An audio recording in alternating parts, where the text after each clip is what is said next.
is Smart Consulting Sourcing, the only podcast about consulting procurement or how to buy consulting services. You'll get tips on how to use consulting, buy consulting, and managing the consulting. And now your host, Helene Lafitte. Hi everyone, and welcome back to Smart Consulting Sourcing, the only podcast about consulting procurement. This is Helene back again with another episode of how to buy consulting services like a pro. Today we're reaching for the holy grail of consulting RFPs, the deliverables, the timeline, and the budget, of course. But before we get there, let's recap what we covered last week. We learned that the context section of your RFP is like the opening credits to your consulting project. It sets the tone and gives the consultants a roadmap to success. So when you're defining your project context, make sure to give a high-level overview of the problem you're trying to solve, the industry landscape, and the main challenges that you're facing.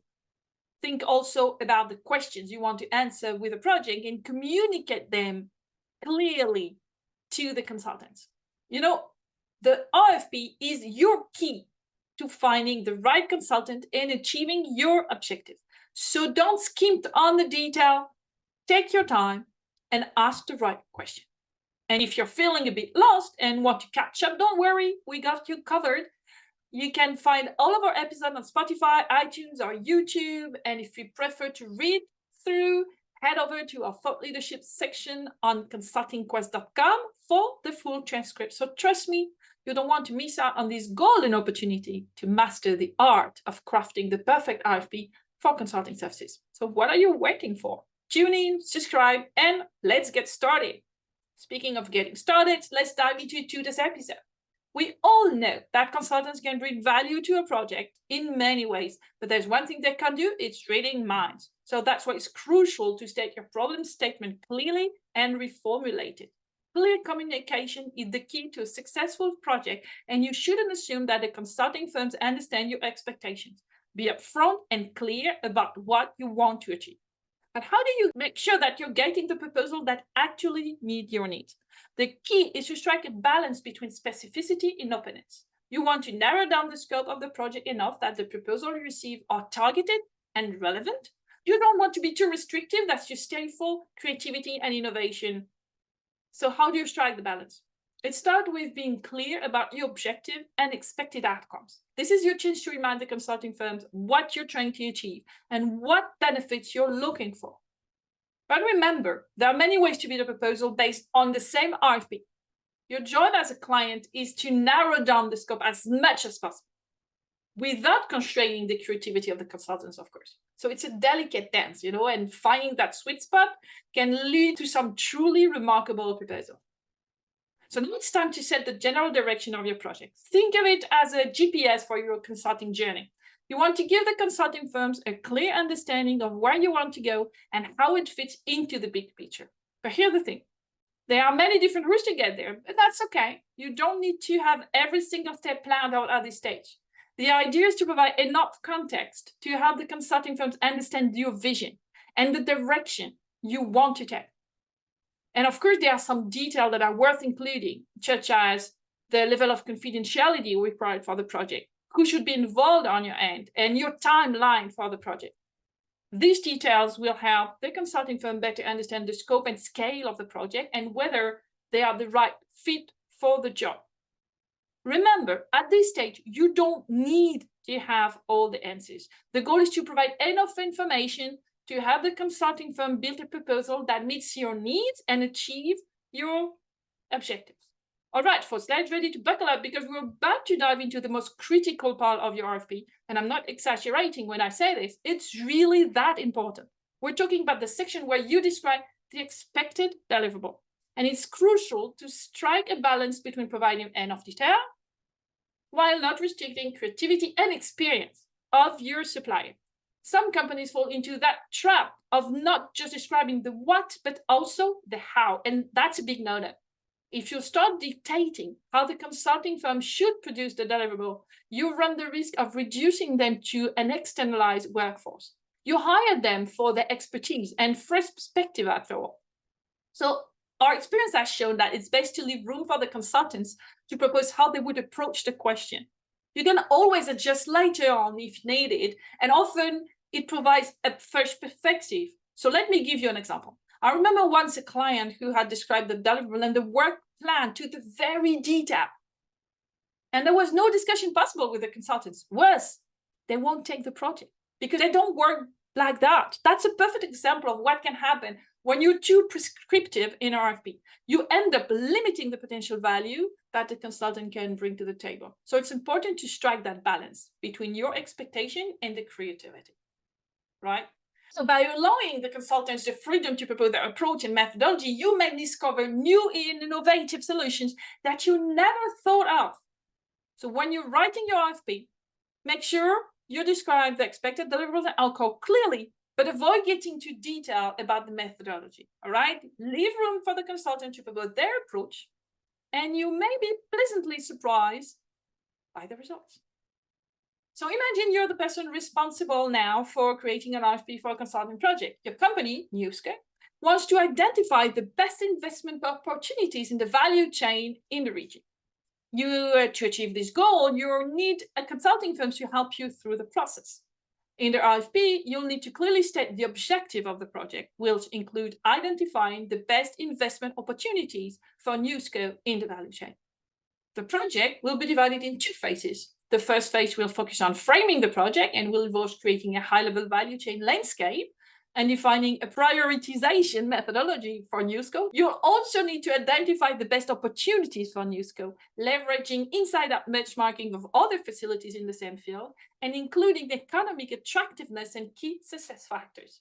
Once you've identified the best opportunities, you'll need to select the priority opportunities to be further analyzed in phase 2.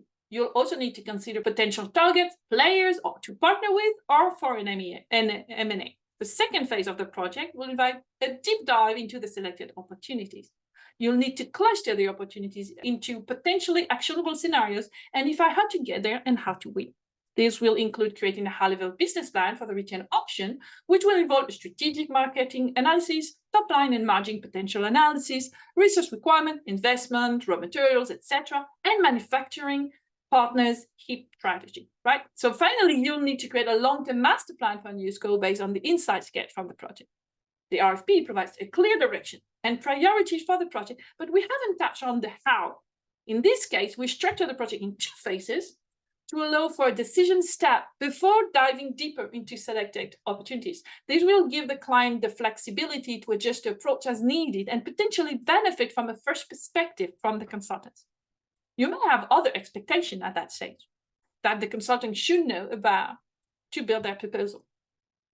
For instance, do you expect the consultants to work independently, or will there be a joint team working on the project? Will the work be performed on site, or can it be done remotely? Are there any specific location or language requirements that you need to consider?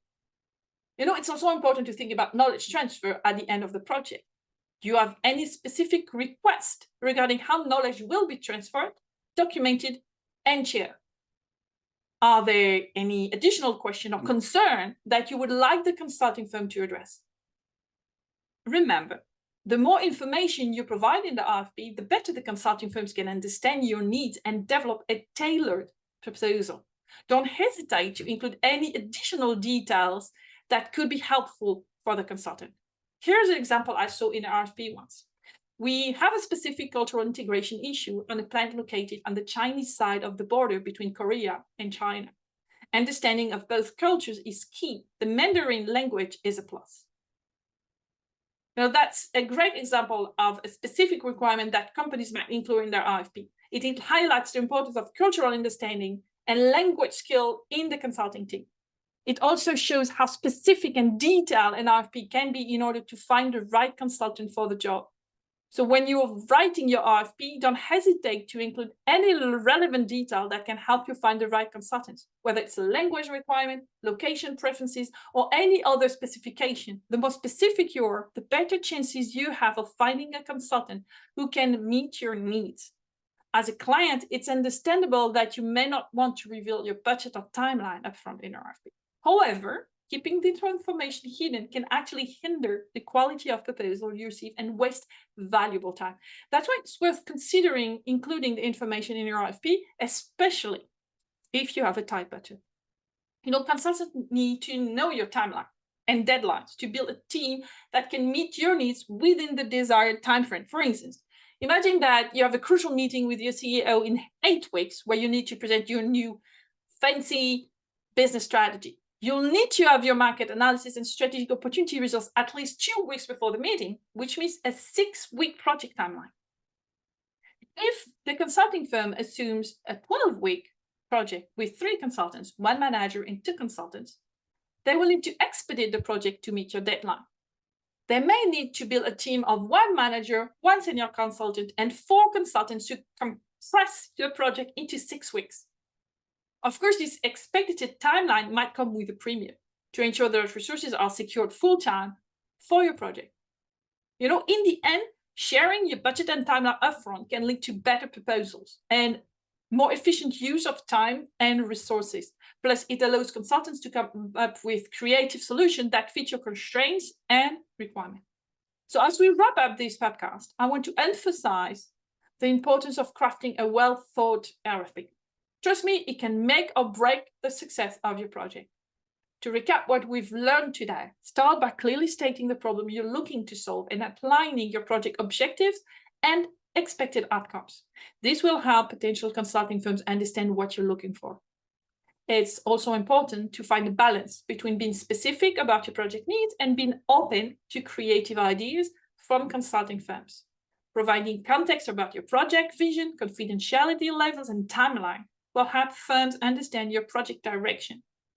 If you have specific requirements like language or location preferences, include them in your RFP to ensure you find the right consultant with the right expertise. And lastly, consider sharing your budget and timeline upfront to receive more efficient proposals that fit within your constraints and requirements. So in a nutshell, a successful RFP depends on being specific while allowing room for creativity. Remember to focus on scope, deliverables, timing, and budget are the core component of your RFP. Next week, we're going to dive into some crucial but often overlooked elements of the RFP process. It'll be discussing topics like the RFP process itself, what specific content should be included in proposals, and the criteria that will be used to evaluate them. By clarifying this element in advance, consulting firms will have a clear understanding of what's expected and what they need to deliver, making the entire process more efficient and minimizing the back and forth communication. So make sure to tune in next week to learn more and streamline your RFP process. Till then, stay safe and happy sourcing. And if you have any questions regarding today's topic or any consulting procurement related topic, actually, remember you can always contact me directly on LinkedIn or by email because I'm always game for a chat. Bye and see you next week. Au revoir. You've been listening to Smart Consulting Sourcing, the only podcast about consulting procurement. We hope you enjoyed the show. We'll be back soon, but in the meantime, hit the website at consultingquest.com.